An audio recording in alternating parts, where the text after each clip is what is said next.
Est-ce que ça n'est pas la plus grande victoire de l'armée ukrainienne? Il y a des bateaux russes qui ont quand même été déportés. L'armée, vous le disiez à l'instant, qui finalement est plus faible que l'armée russe et qui fonctionne par à-coup, par coup justement. Est-ce que c'est ce qui va se passer sur le terrain en 2024, des coups comme ça pour déstabiliser l'armée russe?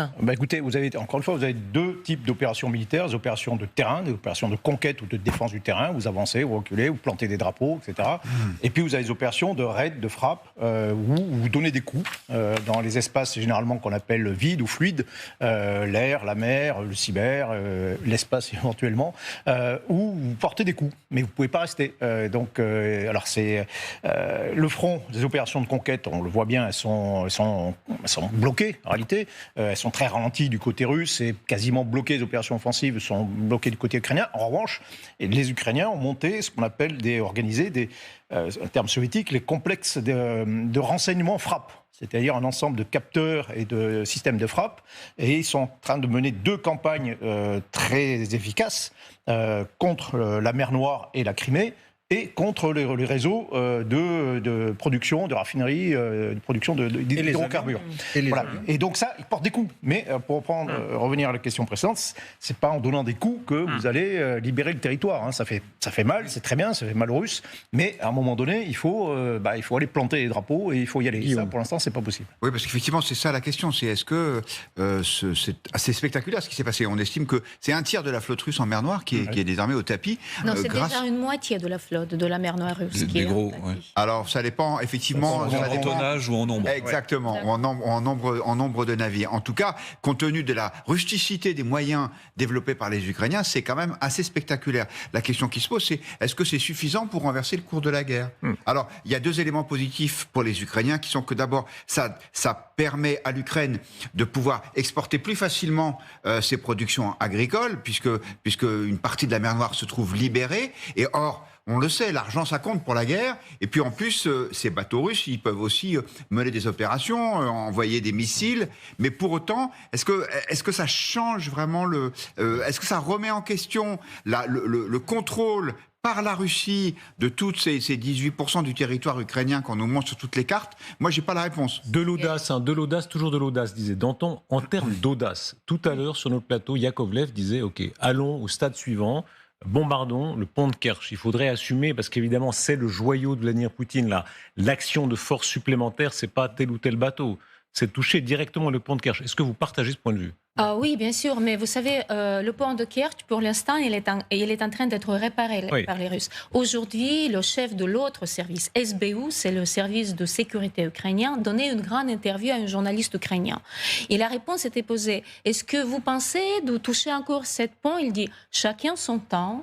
Et l'autre question, c'était, est-ce que vous avez les potentiellement capacité de le faire? Il a dit, on a suffisamment de potentiel pour contrôler et le pont de Kerch et la nouvelle chemin de fer que les Russes sont en train de faire. Mais vous ne m'avez pas répondu. En termes d'audace plus forte, est-ce que les Occidentaux devraient assumer de dire c'est le territoire de l'Ukraine, selon le droit international, donc on peut aider vraiment les Ukrainiens à détruire le pont de Kerch? Oui ou non? Il faut avoir j'étais presque sûr de la réponse. Ils ont dit... Enfin, les Allemands n'en sont pas là, ils ne veulent même pas donner les Russes. Les Britanniques ont assumé. Les Britanniques ont dit aux Allemands, vous avez des problèmes avec les Russes, donnez-nous les Taurus à nous. Nous, on fournit tout ce qu'il faut aux Ukrainiens. Ils vont frapper partout. Et vous avez parfaitement raison de dire que pour Poutine, déjà, le pont de Kerch est KO parce qu'il a parlé il y a 2 jours de construction de nouveaux chemins de fer pour justement prévoir, au cas où le pont de Kerch serait abattu, prévoir donc un autre chemin. Là-dessus, pardon, vous êtes tous du même avis? Vous êtes tous du même avis là, que vraiment il faut y aller?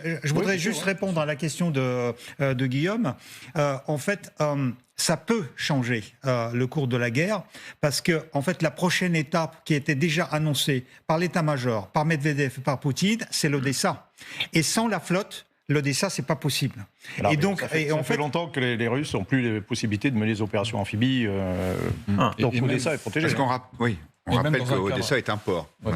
Et même dans un cadre un petit peu plus lointain, le fait que le pont de Crimée étant condamné à brève échéance ou moyenne échéance, peu importe, tout ce qui restera à la Russie pour alimenter la Crimée ce sera ce pont. Et donc, s'ils n'ont plus de pont, ce sera forcément que des bateaux. Moins ils auront de bateaux, moins ils pourront alimenter ce front. Et pour aller se battre tout en bas, il faudra que tout vienne de l'autre côté, apporter des missiles ukrainiens. Et Importance de cet enjeu, Volodymyr Zelensky réserve à ce sujet sa déclaration de la soirée. Je remercie tous nos héros qui ont déjoué les plans de nos ennemis dans les territoires occupés, ceux qui ont nettoyé la Crimée et la mer Noire de l'occupation. C'est une tâche difficile, mais nos combattants l'accomplissent pas à pas. Tout le monde le voit. Voilà, l'Ukraine qui réussit des opérations, ça ne doit pas faire oublier la volonté de vengeance, de riposte de Vladimir Poutine qui est en train de prendre forme. On en a déjà certaines réalités, ce sont les bombardements qui ont eu lieu sur Kiev, sur la région d'Odessa, sur la région de Lviv notamment. Vladimir Poutine avait annoncé un certain nombre d'actions, alors on ne sait pas si elles étaient déjà prévues ou dans quelle mesure avant l'attentat qu'il attribue faussement évidemment à l'Ukraine, à Moscou. Mais enfin, on voit ici que la capacité de la tentative, en tout cas, Xavier, de frapper le territoire jusqu'à Lviv reste considérable. On va parler dans un instant de ce qui se passe jusqu'à la frontière de la Pologne. Les Russes continuent leur travail de sape terroriste, parfois sur des villages, parfois sur des environnements qui sont complètement civils, sur les centrales électriques principalement, on l'a vu sur des barrages également. Ce qui est toujours étonnant, c'est que les autoroutes, enfin les aéroports continuent à fonctionner. Les objectifs militaires principaux auxquels on pourrait s'attendre continuent à être opérationnels. Pourquoi ? Mais alors, stratégiquement, c'est complètement idiot de consommer ces munitions sur des centrales électriques. Le fait qu'il n'y ait plus de chauffage à Kiev, ça ne va pas empêcher les combattants de se battre normalement. On a quand même le sentiment que les missiles sont plus interceptés que l'hiver dernier. Parce que l'hiver dernier, souvenez-vous, il y avait quand même ces villes entières qui étaient privées d'électricité pendant des semaines. C'est une certitude. Ce qui n'est pas le cas cet hiver-là. Avait beaucoup moins de missiles et avait un meilleur taux d'interception. Néanmoins, le taux d'interception est quand même en baisse, faute de missiles. Là, on est sur un moment où aussi il y a une tension sur le nombre de missiles intercepteurs qui sont disponibles. Donc oui, ça tape moins. Oui, il y a toujours un taux d'interception qui est meilleur que l'année dernière, mais il est quand même plus faible que ce qu'on pourrait espérer. Par exemple, si les Japonais avaient pu continuer à donner des missiles aux États-Unis pour en fournir à l'Ukraine indirectement, il y aurait eu une meilleure défense. Et donc là, on continue quand même malheureusement à avoir des dizaines de morts civils ukrainiens parce que la Russie continue à viser civils. Mais les attaques étaient plus importantes aussi, étaient plus massives. Oui. Et à partir du moment où plus les attaques sont massives, en réalité, et plus le pourcentage de réussite de la défense diminue. Parce qu'il y a saturation, il y a différents types de missiles qui sont utilisés. Là, les attaques, effectivement, pendant cette campagne d'hiver, étaient beaucoup plus importantes. Oui. Regardez Vladimir Poutine. Vladimir Poutine, depuis quelques heures, alors il a mis du temps à réagir, je crois 19 heures avant de prendre la parole, mais maintenant il multiplie les images, notamment celles où on le voit se signer. C'est dans quelle église qu'il va se signer En fait, c'est une église, c'est une petite église, c'est plutôt une chapelle, qui se trouve à Novogarov. C'est la résidence officielle de Poutine. Et d'ailleurs, moi je crois que en fait cette image par laquelle il essaie de récupérer un tout petit peu de chaleur humaine, en fait, elle est froide parce qu'il est tout seul.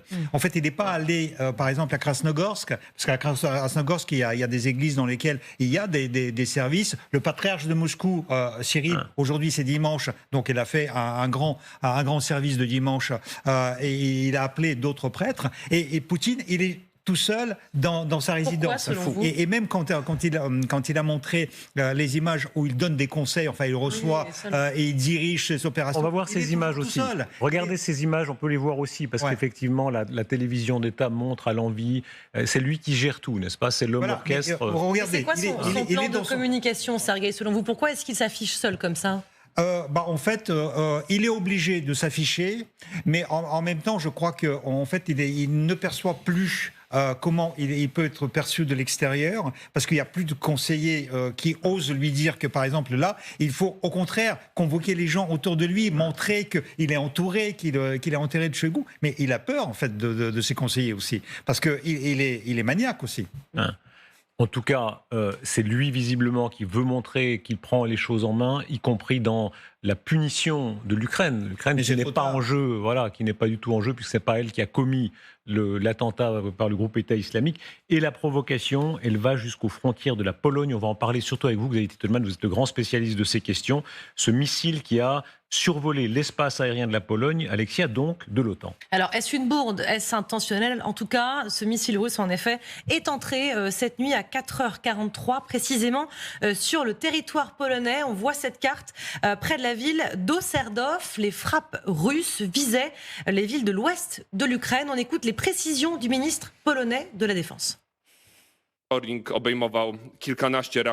La surveillance de notre armée a porté sur des dizaines de roquettes russes visant le district de Lviv. Cette surveillance a également donné lieu à des échanges d'informations avec la partie ukrainienne.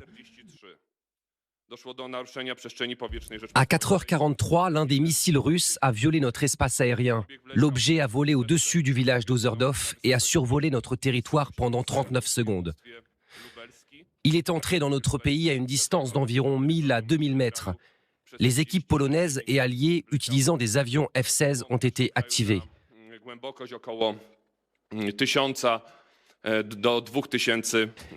Étant donné qu'il s'agissait de l'une des plus grandes menaces pour l'Ukraine depuis le début de la guerre, toutes ces actions ont été prises bien à l'avance et conformément à notre stratégie. L'objet a été suivi et il est revenu sur le territoire ukrainien.